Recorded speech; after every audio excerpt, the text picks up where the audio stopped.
Hello guys, welcome back to Eduport CUT. അപ്പോൾ CUT പരീക്ഷയ്ക്ക് വേണ്ടി പ്രിപ്പയർ ചെയ്യുന്ന നിങ്ങളുടെ മുമ്പിലേക്ക് ഞാൻ ഇന്ന് വന്നിട്ടുള്ള വേറെ ഒന്നുമല്ല, എക്കണോമിക്സിൻ്റെ സിലബസ് പരിചയപ്പെടുത്താനാണ്. ഇവിടെ സ്ക്രീനിൽ നിങ്ങൾക്ക് കാണാനാവണം എക്കണോമിക്സിൻ്റെ CUT സിലബസാണ് പരിചയപ്പെടുന്നത്. അപ്പോൾ എന്താണ് ഈ സിലബസിൻ്റെ പ്രത്യേകത എന്ന് പറയുമ്പോൾ ഏറ്റവും പ്രധാനപ്പെട്ട കാര്യം നമ്മുടെ എക്കണോമിക്സിൻ്റെ പരീക്ഷയ്ക്കും അതുപോലെ ബിസിനസ് എക്കണോമിക്സിൻ്റെ പരീക്ഷയ്ക്കും രണ്ടിനും സെയിം ആണ് സിലബസ്. അതായത് 309 എന്ന് പറയുന്ന സിലബസാണ് നമുക്ക് തന്നിട്ടുള്ളത്. അപ്പോൾ 12ാം ക്ലാസ്സിലെ സിലബസിനെ അടിസ്ഥാനപ്പെടുത്തിയാണ് സിലബസ് രൂപീകരിച്ചിട്ടുള്ള നമ്മുടെ CUT വേണ്ടി. അപ്പോൾ നിങ്ങൾക്ക് ഡൗട്ട് ഉണ്ടാവുമായിരിക്കും അല്ലേ, സാറേ അങ്ങനെയാണെങ്കിൽ പിന്നെ എങ്ങനെയാണ് നമ്മുടെ ഇന്ത്യൻ എക്കോണമി ഒക്കെ വരുന്നതെന്നുള്ളത്? അതൊരു കാര്യം ഞാൻ പറഞ്ഞേക്കാം. ഇന്ത്യൻ എക്കോണമി എന്ന് പറയുന്ന ഭാഗവും അതേപോലെ തന്നെ മൈക്രോ എക്കണോമിക്സ് എന്ന് പറയുന്ന ഭാഗവും അതുപോലെ മാക്രോ എക്കണോമിക്സ്, ഓക്കെ, ഈ 3 ഭാഗങ്ങളും കൃത്യമായിട്ട് പഠിപ്പിക്കുന്നുണ്ട്. എവിടെ? +2 നമ്മുടെ CBSE പഠിക്കുന്നുണ്ട്. ഓക്കെ ആണല്ലോ. അപ്പോൾ ഇത് 3ഉം CBSE സിലബസ് വെച്ചിട്ടാണ്. നമ്മുടെ NT എന്ത് ചെയ്തിട്ടുണ്ട്? CBSE സിലബസാണ് ഫോളോ ചെയ്യുന്നത്. CBSEയുടെ NTAയുടെ NCERT സിലബസാണ് ഫോളോ ചെയ്യുന്നത്. അപ്പോൾ NCERT CBSE സിലബസാണ് നമ്മൾ ഫോളോ ചെയ്യുന്നത്. അതിൻ്റെ കാരണം എന്ന് പറയുന്നത് ഇന്ത്യ മുഴുവൻ നമുക്കറിയാം 27 സംസ്ഥാനങ്ങൾ, ഒരുപാട് കേന്ദ്രഭരണ പ്രദേശങ്ങളുണ്ട്. അപ്പോൾ അവിടുത്തെ സ്റ്റേറ്റ് സിലബസ് നമ്മൾ നോക്കുകയാണെങ്കിൽ എന്തായിരിക്കും? ഓരോ സ്റ്റേറ്റിലും ഡിഫറൻ്റ് ആയിരിക്കും അല്ലേ. അപ്പോൾ നമ്മുടെ കേരളത്തിലെ സ്റ്റേറ്റ് വെച്ച് നോക്കുകയാണെങ്കിൽ നമുക്ക് മാക്രോ മാത്രം +2 പഠിക്കാനുള്ളൂ, 12 ചാപ്റ്റർ, അതിൽ 11 ചാപ്റ്റർ പഠിക്കാനുള്ളൂ. പക്ഷേ CBSE നോക്കുകയാണെങ്കിൽ എന്താണ്, അതിലേക്ക് ഇന്ത്യൻ എക്കോണമി കൂടി വരുന്നുണ്ട്. അപ്പോൾ ഓരോ സ്റ്റേറ്റും ആകുമ്പോൾ ഡിഫറൻസ് വരുന്നതുകൊണ്ട് അത് ഒഴിവാക്കാൻ വേണ്ടി ചെയ്യുന്നില്ലേ, ഒരു കോമൺ ആയിട്ട് എന്ത് ചെയ്യുന്നുണ്ട്, CBSE ആണ് നമ്മൾ സെലക്ട് ചെയ്തത്. അതിൽ 3 എണ്ണമായിട്ട് വരുന്നത് Indian economy, micro economics, macro economics. അപ്പോൾ ഇതാണ് നമ്മുടെ സിലബസിൻ്റെ മെയിൻ ആയിട്ടുള്ളത്. അപ്പോൾ ഇന്നത്തെ വീഡിയോ നമ്മൾ നോക്കാൻ പോകുന്ന മെയിനായിട്ടുള്ളത് നിങ്ങൾക്ക് എക്സാമുമായിട്ട് ബന്ധപ്പെട്ട സിലബസ് എല്ലാ കാര്യവും നമ്മൾ ഡീറ്റെയിൽ ആയിട്ട് നോക്കുന്നുണ്ട്. അതേപോലെ തന്നെ എത്ര യൂണിറ്റ് നിങ്ങൾ പഠിച്ചിരിക്കണം, അതുപോലെ തന്നെ ഈ പറയുന്ന സിലബസിലെ പ്രധാനപ്പെട്ട ഏരിയകൾ ഏതെല്ലാമാണ്, ഇതൊക്കെ എങ്ങനെ പഠിച്ചെടുക്കണം, അവസാനമായിട്ട് എക്സാം പാറ്റേൺ എങ്ങനെയാണ്, ഇത്രയും കാര്യങ്ങളാണ് ഈ ഒരു വീഡിയോയിൽ നിങ്ങൾക്ക് ഉണ്ടാകുന്നത്. അപ്പോൾ ഡീറ്റെയിൽ ആയിട്ട് നിങ്ങളൊരു കാര്യം മനസ്സിലാക്കിക്കുക, വേറെ ഒന്നുമല്ല പറയുന്നത്, കാര്യം ഇത്രയേ ഉള്ളൂ. ഒന്നാമതായിട്ട് നമുക്ക് പഠിക്കാനുള്ളത് ആകെ 10 യൂണിറ്റാണ് നമുക്ക് പഠിക്കാനുള്ളത്. എത്ര യൂണിറ്റാണ്? 10 യൂണിറ്റ് പഠിക്കാനുണ്ട്. അതിൽ ഫസ്റ്റ് യൂണിറ്റ് എന്ന് പറഞ്ഞാൽ മൈക്രോ എക്കണോമിക്സിൽ വരുന്ന ഇൻട്രൊഡക്ഷൻ ടു മൈക്രോ എക്കണോമിക്സ് എന്ന് പറയുന്നതും, സെക്കൻഡ് യൂണിറ്റ് കൺസ്യൂമർ ബിഹേവിയർ. ഇത് രണ്ടും മാത്രമേ എന്ത് ചെയ്യാനുള്ളൂ, മൈക്രോ എക്കണോമിക്സ് നിങ്ങൾക്ക് ആകെ പഠിക്കാനുള്ളൂ. അപ്പോൾ മൈക്രോയിലാകെ പഠിക്കാനുള്ളത് ഈ 2 ചാപ്റ്ററാണ്. നമ്മുടെ പ്രൊഡക്ഷൻ ആൻഡ് കോസ്റ്റ് എന്ന് പറയുന്ന 3rd ചാപ്റ്റർ ഒന്നും നമുക്ക് പഠിക്കാനില്ല. അതേപോലെ തിയറി ഓഫ് പെർഫെക്റ്റ് കോമ്പറ്റീഷൻ പഠിക്കാനില്ല, മാർക്കറ്റ് ഇക്വിലിബ്രിയം ഒന്നും പഠിക്കാനില്ല. പകരം കൺസ്യൂമറിനെ കുറിച്ചുള്ള 2nd ചാപ്റ്ററും അതേപോലെ തന്നെ മൈക്രോ എക്കണോമിക്സിൻ്റെ ഇൻട്രൊഡക്ഷനും മാത്രമേ നമുക്ക് പഠിക്കാനുള്ളൂ. ഇതാണ് മൈക്രോയിൽ നിങ്ങൾ പഠിക്കേണ്ടത്. ദെൻ നെക്സ്റ്റ് നമുക്ക് വരുന്ന മാക്രോ എക്കണോമിക്സിലാണ്.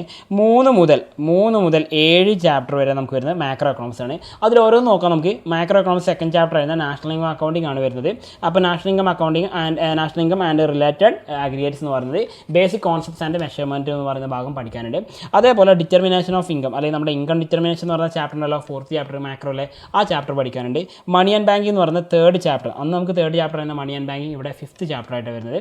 അതുപോലെ ഗവൺമെൻറ് ബഡ്ജറ്റ് ആൻഡ് എക്കോണമി എന്ന് പറയുന്ന 5th ചാപ്റ്റർ എന്ത് ചെയ്യുന്നുണ്ട്, ഇവിടെ 6ാമത്തെ ചാപ്റ്റർ ആയിട്ട് നിങ്ങൾക്ക് പഠിക്കാനുണ്ട്. And last one balance of payment അല്ലേ, നമ്മുടെ BOP BOT ഒക്കെ ആയിട്ട് ബന്ധപ്പെട്ട ഇതാണ് നമുക്ക് അവസാനമായിട്ട് പഠിക്കാനുള്ള മൈക്രോയിലല്ല മാക്രോയിലെ ചാപ്റ്റേഴ്സ് എന്ന് പറയുന്നത്. അപ്പോൾ മാക്രോ എക്കണോമിക്സിൽ നിങ്ങൾ പഠിക്കേണ്ട ഏരിയകൾ നമ്മളിവിടെ പറഞ്ഞു കഴിഞ്ഞു. ഇത്രയും ഏരിയകൾ പഠിക്കണം. ഇനി അവസാനം വരുന്ന 3 ഉണ്ടല്ലേ, ഈ പറഞ്ഞിരിക്കുന്ന 1, 2, 3, അതായത് 8, 9, 10 ചാപ്റ്റർ കംപ്ലീറ്റ് ആയിട്ട് ഞാൻ പറഞ്ഞുതരാം. നോക്കിക്കോളൂ. ഡെവലപ്മെൻറ്റ് എക്സ്പീരിയൻസ് ഓഫ് ഇന്ത്യ 1947 മുതൽ 1990 വരെയുള്ള പീരീഡും, അതുപോലെ എക്കണോമിക് റിഫോംസ് 1991, അതായത് സ്റ്റേറ്റ് സിലബസിൽ നിങ്ങൾ +1 പഠിച്ചിട്ടുണ്ടാവും.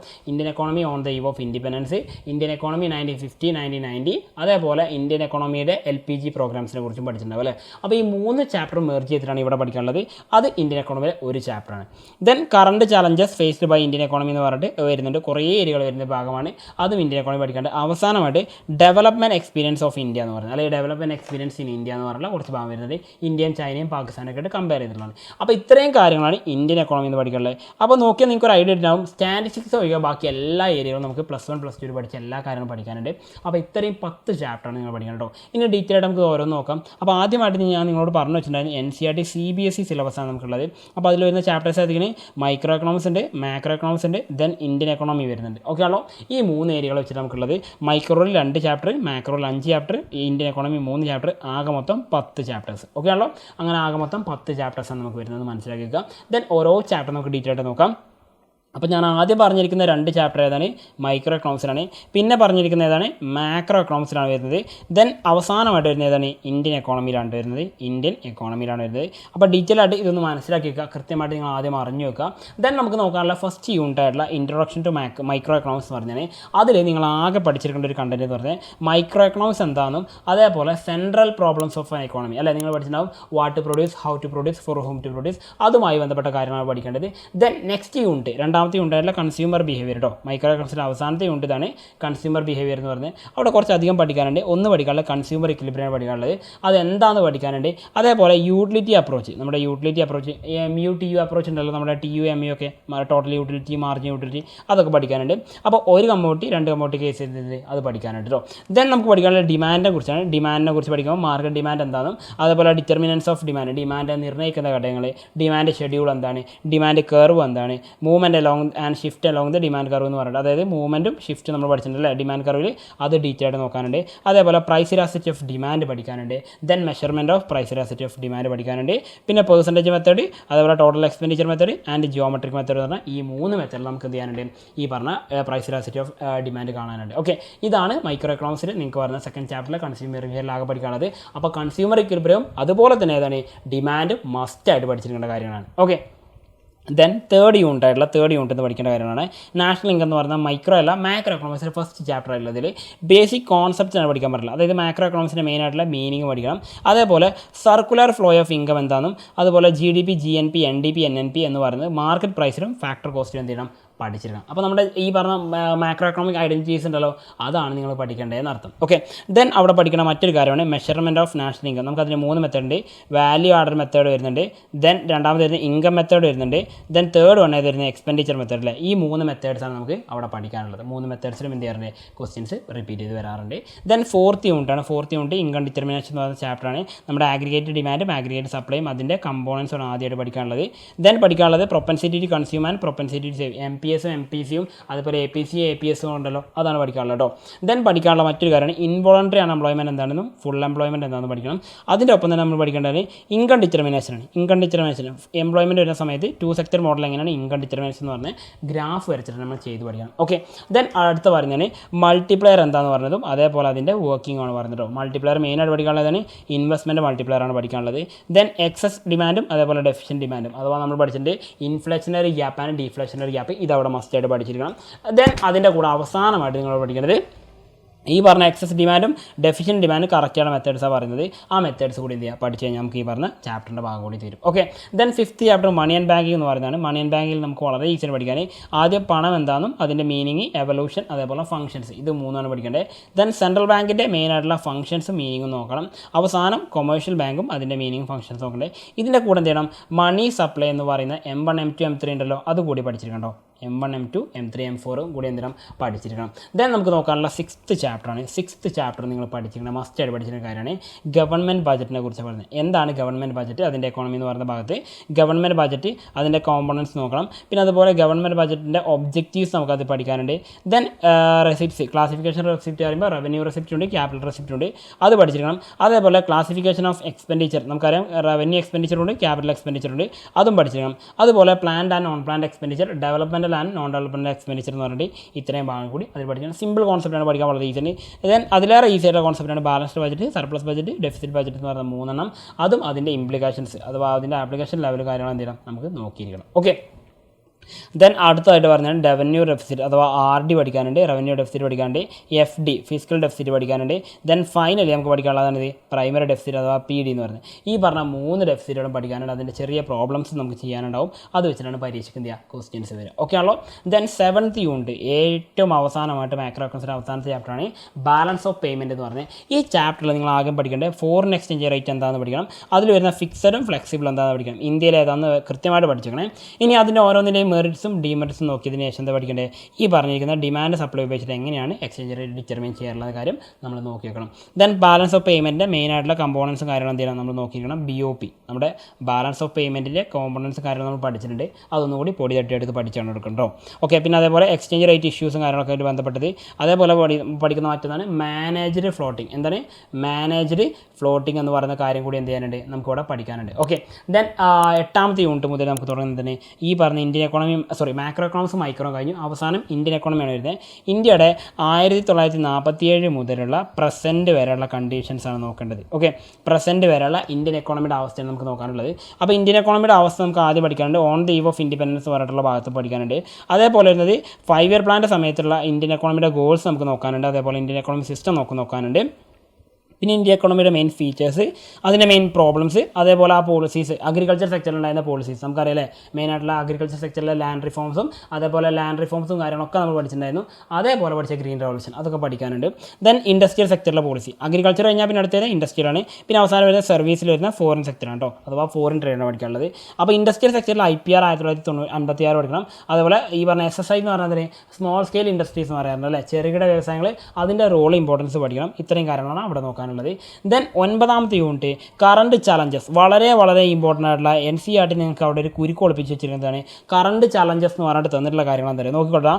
പോവർട്ടി നമുക്കറിയാം, നമ്മുടെ എക്കോണമിക്സിലെ ഇന്ത്യൻ എക്കോണമിയിലെ 4ാമത്തെ ചാപ്റ്ററാണ്. ഹ്യൂമൻ ക്യാപിറ്റൽ 5ാമത്തെ ചാപ്റ്റർ നമുക്കറിയാം. റൂറൽ ഡെവലപ്മെൻറ്റ് 6ാമത്തെ ചാപ്റ്റർ നമുക്കറിയാം. എംപ്ലോയ്മെൻറ്റ് 7ാമത്തെ ചാപ്റ്ററാണെന്ന് അറിയാം. 8ാമത്തെ ചാപ്റ്റർ ആയിരുന്ന ഇൻഫ്രാസ്ട്രക്ചർ ഇപ്പോൾ ഡിലീറ്റ് ആണ്, പക്ഷേ അതും പഠിക്കാനുണ്ടായിരുന്നു. അവസാനമായിട്ട് വരുന്ന ചാപ്റ്റർ ആയിരുന്നു 9ാമത്തെ ചാപ്റ്റർ. ഈ പറയുന്ന നോക്കി 6 ചാപ്റ്റേഴ്സാണ് NCERT എന്ത് ചെയ്തിട്ടുള്ളത്, നമുക്കിവിടെ ഒരു ട്രാപ്പായിട്ട് തന്നിട്ടുള്ളത്. ഈ പറയുന്ന 6 ചാപ്റ്റേഴ്സിലും വരുന്ന കാര്യങ്ങൾ വലിയൊരൊറ്റ ചാപ്റ്ററായിട്ട് നമ്മൾ എന്ത് ചെയ്തിട്ടുണ്ട്, സിംഗിൾ ചാപ്റ്ററായിട്ട് മാറ്റിയിട്ടുണ്ട്. ഓക്കെ നോക്കി. അപ്പോൾ ഈ ഒരു കാര്യം നിങ്ങൾ വ്യത്യാസം മനസ്സിലാക്കി, വേറെ ഒന്നുമല്ല, ഈ പറഞ്ഞിരിക്കുന്ന 6 ചാപ്റ്റേഴ്സ് ഒരൊറ്റ ചാപ്റ്ററാക്കി മാറ്റിയിട്ടുണ്ട്. അപ്പോൾ ഈ ചാപ്റ്ററിൽ ഓരോന്നും വരുന്ന കാര്യം നമ്മൾ പഠിച്ചിട്ടുണ്ട്. നോക്കിക്കോളൂ. പോവർട്ടിയിൽ വരുന്ന ഫസ്റ്റ് വൺ വരുന്നതിന് കാര്യം ആദ്യം വരുന്നത് അബ്സല്യൂട്ട് പോവർട്ടി, റിലേറ്റീവ് പോവർട്ടി പഠിക്കണം. പിന്നെ അതേപോലെ പോവർട്ടി അലിവേഷൻ്റെ മെയിൻ പ്രോഗ്രാമുകൾ എന്തെങ്കിലും നമ്മൾ പഠിച്ചിരിക്കണം. പിന്നെ അതിൻ്റെ ക്രിട്ടിക്കൽ അസസ്മെൻറ്റ് കൂടി നടത്തി കഴിഞ്ഞാൽ പോവർട്ടി തീർന്നു. ദെൻ ഹ്യൂമൻ ക്യാപിറ്റൽ ഫോർമേഷനാണ്. അതിൽ മെയിനായിട്ട് വേണ്ടത് എന്താണ് ഹ്യൂമൻ ക്യാപിറ്റൽ, എങ്ങനെയാണ് ആക്കുന്നത്, അതേപോലെ റോളാണ് പറയേണ്ടത്. മെയിനായിട്ടുള്ള ഫാക്ടേഴ്സ് പറയണം. നമുക്കറിയാം ഏതൊക്കെയാണ്, എഡ്യൂക്കേഷൻ, ഹെൽത്ത്, അതേപോലെ ജോബ് ട്രെയിനിങ്, പിന്നെ മൈഗ്രേഷൻ, ഇൻഫർമേഷൻ എന്ന് പറയുന്ന 5 മാർഗങ്ങളുണ്ട്. 5 നോക്കിയേക്കണം. ദെൻ റൂറൽ ഡെവലപ്മെൻറ്റായിട്ട് ബന്ധപ്പെട്ട മെയിനായിട്ടുള്ള ഇഷ്യൂസ്, ക്രെഡിറ്റും മാർക്കറ്റിംഗ്, അഗ്രികൾച്ചർ മാർക്കറ്റിംഗ് ആണ് ഉദ്ദേശിച്ചിട്ടുള്ളത്. അപ്പോൾ അഗ്രികൾച്ചർ മാർക്കറ്റിംഗ്, റൂറൽ ക്രെഡിറ്റ് രണ്ടും പഠിച്ചിരിക്കണം. ദെൻ നമുക്ക് പഠിക്കാനുള്ള role of cooperative agriculture diversification. നോക്കിയേ, അഗ്രികൾച്ചർ ഡൈവേഴ്സിഫിക്കേഷൻ നമുക്കറിയാം, ക്രോപ്പ് ഡൈവേഴ്സിഫിക്കേഷൻ ഉണ്ട്. അതേപോലെ തന്നെ എന്നിട്ട് ഈ പറഞ്ഞിരിക്കുന്ന ക്രോപ്പ് ഡൈവേഴ്സിഫിക്കേഷൻ്റെ പുറമെ നമ്മൾ പറയാറുണ്ട് എന്ത് ചെയ്യാറുണ്ട്, ഡൈവേഴ്സിഫിക്കേഷൻ ഓഫ് അഗ്രികൾച്ചർ ആക്ടിവിറ്റീസ് അല്ലേ. അപ്പോൾ ഈ പറഞ്ഞിരിക്കുന്ന ഡൈവേഴ്സിഫിക്കേഷൻ വരെ പഠിച്ചു കഴിഞ്ഞാൽ റൂറൽ ഡെവലപ്മെൻറ്റ് തീർന്നു. ദെൻ എംപ്ലോയ്മെൻറ്റ് എന്ന് പറഞ്ഞ ചാപ്റ്ററിൽ പഠിക്കാനുള്ളത് എന്താണ് മെയിനായിട്ട് വർക്ക് ഫോഴ്സ് പാർട്ടിസിപ്പേഷൻ റേറ്റിനെ കുറിച്ച് പഠിക്കാനുണ്ട്. പിന്നെ ഫോമൽ സെക്ടറും ഇൻഫോമൽ സെക്ടറും, അതുപോലെ പ്രോബ്ലംസ് ആൻഡ് പോളിസീസ്, പ്ലസ് ഇതിൻ്റെ കൂടെ എന്തുകൂടി പഠിക്കാനുണ്ട്, അൺഎംപ്ലോയ്മെൻറ്റ്സ്. ഓക്കെ, നമുക്ക് ഇന്ത്യയിലുള്ള വിവിധ തരം അൺഎംപ്ലോയ്മെൻറ്റുകൾ എന്ത് ചെയ്യേണ്ടത്, അതിൽ പഠിക്കാനുണ്ട്. ദെൻ നമുക്ക് നോക്കാനുള്ള ഇൻഫ്രാസ്ട്രക്ചറിനെ കുറിച്ചാണ്. ഇൻഫ്രാസ്ട്രക്ചർ എന്ന് പറഞ്ഞു കഴിഞ്ഞാൽ മെയിനായിട്ട് അതിൻ്റെ മീനിങ്ങും ടൈപ്പുകളും നമുക്ക് നോക്കാനുണ്ട്. അപ്പോൾ അതുമായിട്ട് ബന്ധപ്പെട്ട ഹെൽത്തുമായിട്ട് ബന്ധപ്പെട്ട കുറച്ച് കാര്യങ്ങൾ, അതേപോലെ അതുമായിട്ട് ബന്ധപ്പെട്ട കുറച്ച് ക്രിട്ടിക്കൽ അസസ്മെൻറ്റ് കേട്ടോ. ഇത് ഓൾറെഡി ഡിലീറ്റ് ചെയ്ത ചാപ്റ്ററാണ്, NCERT ഡിലീറ്റഡ് ആണ് ഈ ചാപ്റ്റർ. പക്ഷേ അതിൽ നിന്ന് എന്ത് ചെയ്യും, കുറച്ച് ചോദ്യങ്ങൾ വരാം. അപ്പോൾ വളരെ കുറച്ച് ചോദ്യങ്ങൾ വരുള്ളൂ, നമുക്ക് നോക്കാം. അത് അവസാനമായിട്ട് വരുന്നതിന് സസ്റ്റൈനബിൾ ഡെവലപ്മെൻറ്റ് അഥവാ എക്കണോമിക് ഡെവലപ്മെൻറ്റ് എന്ന് പറയുന്ന ഭാഗത്ത് ഈ സുസ്ഥിര സാമ്പത്തിക വികസനം എന്ന് പറയുന്ന മെയിനായിട്ട് അതിൻ്റെ മീനിങ് എന്താണ്, പിന്നെ അതിന് വേണ്ട മെയിനായിട്ടുള്ള ഗ്ലോബൽ വാർമിംഗ് എന്താണെന്നുള്ള ഇഷ്യൂസ് നോക്കണം. അതുപോലെ ഡെവലപ്മെൻറ്റ് ഓഫ് റിസോഴ്സ് നോക്കണം. പിന്നെ സസ്റ്റൈനബിൾ ഡെവലപ്മെൻറ്റ് സൊല്യൂഷൻസ് ആയിട്ട് പറയുന്ന കാര്യം, അതുമായിട്ട് ബന്ധപ്പെട്ട കീ ഫാക്ടേഴ്സ്. ഇത്രയും കാര്യം പഠിച്ച് നമ്മൾ എന്ത് ചെയ്തു, 9ാമത്തെ വലിയ ചാപ്റ്റർ, നമുക്ക് പഠിക്കാനുള്ള ഏറ്റവും ബിഗ്ഗസ്റ്റ് ആയിട്ടുള്ള ചാപ്റ്റർ കേട്ടോ. പഠിക്കാനുള്ള ഏറ്റവും ബിഗ്ഗസ്റ്റ് ചാപ്റ്റർ ഏതെന്ന് വെച്ചാൽ അത് 9ാമത്തെ ചാപ്റ്ററാണ്. ഈ ചാപ്റ്റർ കൂടി തീർന്നു കഴിഞ്ഞാൽ എന്ത് ചെയ്തു, അവസാനത്തെ ചെറിയൊരു ചാപ്റ്ററാണുള്ളത് ഇന്ത്യൻ എക്കോണമിയിലെ ഡെവലപ്മെൻറ്റ് എക്സ്പീരിയൻസ് ഓഫ് ഇന്ത്യ, അല്ലെങ്കിൽ ഡെവലപ്മെൻറ്റ് എക്സ്പീരിയൻസ് ഇൻ ഇന്ത്യ എന്ന് പറയുന്നത്. ഇന്ത്യയും പാകിസ്ഥാനും തമ്മിലുള്ള ബന്ധം, ഇന്ത്യയും ചൈനയും തമ്മിലുള്ള ബന്ധങ്ങളാണ് നോക്കാനുള്ളത്. പിന്നെ അതുപോലെ മെയിനായിട്ട് ഇന്ത്യയുടെ എക്കണോമിക് ഗ്രോത്തിലെ ഇഷ്യൂസ്, അതേപോലെ popular issues, sector development issues, human development indicators കേട്ടോ. അങ്ങനെയാണ് നിങ്ങൾക്ക് അവസാനമായിട്ട് ഞാൻ ഒരു ചോദ്യം തരാണ്. HDI അഥവാ ഹ്യൂമൻ ഡെവലപ്മെൻറ്റ് ഇൻഡിക്കേറ്റേഴ്സ് 2022 റാങ്ക് പ്രകാരം ഇന്ത്യയുടെ റാങ്ക്, ഓക്കെ, ഇന്ത്യയുടെ റാങ്ക് എത്രയാണ് ഈ വീഡിയോയുടെ തൊട്ട് താഴെ കമൻറ്റ് ചെയ്യണം കേട്ടോ. ഇന്ത്യയുടെ റാങ്ക് നിലവിൽ എത്രയാണ് 2022 HDI റിപ്പോർട്ട് പ്രകാരം ഇന്ത്യയുടെ ഇപ്പോഴത്തെ നിലവിലെ ഹ്യൂമൻ ഡെവലപ്മെൻറ്റ് ഇൻഡിക്കേറ്റേഴ്സിലെ റാങ്ക് എത്രയാണെന്ന് കൃത്യമായിട്ട് കമൻറ്റ് ചെയ്ത് വെക്കണം. അപ്പോൾ ഈ വീഡിയോയുടെ തൊട്ട് താഴെ നിങ്ങളത് കമൻറ്റ് ചെയ്ത് വെക്കുന്ന വിശ്വാസത്തോടെ നമ്മൾ അടുത്ത ഭാഗത്തേക്ക് പോകണം. അപ്പോൾ നമ്മുടെ ക്വസ്റ്റ്യൻ പേപ്പറിൻ്റെ പാറ്റേൺ ആണ് പറഞ്ഞത്, എക്സാം പാറ്റേൺ ആണ് ഞാൻ പറഞ്ഞത്. നോക്കിക്കോളൂ, എക്സാം പാറ്റേൺ എന്ന് പറയുന്നത് ശ്രദ്ധിക്കുക. ഒരു ചോദ്യ പേപ്പർ നമുക്ക് മൊത്തം 50 ചോദ്യം ഉണ്ടാവും. അതിൽ എത്ര എഴുതിയാൽ മതി, 40 എഴുതിയാൽ മതി. അതായത് 50 ചോദ്യങ്ങൾ നിങ്ങൾ ആകെ 40 എണ്ണത്തിന് അറ്റൻഡ് ചെയ്താൽ മതി. നിങ്ങൾക്ക് എന്ത് ചെയ്യാം, 10 ചൂസ് ചെയ്യാൻ പറ്റുന്നതിന് അല്ലേ. അപ്പോൾ ചൂസ് ചെയ്ത് എഴുതാൻ പറ്റുന്നതിന് അപ്പോൾ 40 നിങ്ങൾ എന്ത് ചെയ്യണം, ഉത്തരം എഴുതണം. അപ്പോൾ ഒരു കാര്യം ശ്രദ്ധിക്കുക, will be 1 question paper which have 50 questions out of which 40 question need to be attempted. Okay, 40 മാത്രം എന്ത് ചെയ്താൽ മതി, അതിൽ അറ്റൻഡ് ചെയ്താൽ മതി കേട്ടോ. അപ്പോൾ ഫുൾ അറ്റൻഡ് ചെയ്യാൻ നിൽക്കേണ്ട, ആകെ 50 ചോദ്യങ്ങളിൽ 40 അറ്റൻഡ് ചെയ്താൽ മതി. നല്ലൊരു മാർക്ക് സ്കോർ ചെയ്ത് കഴിഞ്ഞാൽ ഏറ്റവും മികച്ച ഇന്ത്യയിലെ ഏറ്റവും മികച്ച യൂണിവേഴ്സിറ്റികളിൽ തന്നെ നിങ്ങൾക്ക് എന്ത് ചെയ്യാം, എക്കണോമിക്സും അതേപോലെ ബിസിനസ് എക്കണോമിക്സും അതുമായിട്ട് റിലേറ്റ് ചെയ്ത കോഴ്സുകളൊക്കെ കൃത്യമായിട്ട് പഠിക്കാൻ പറ്റും.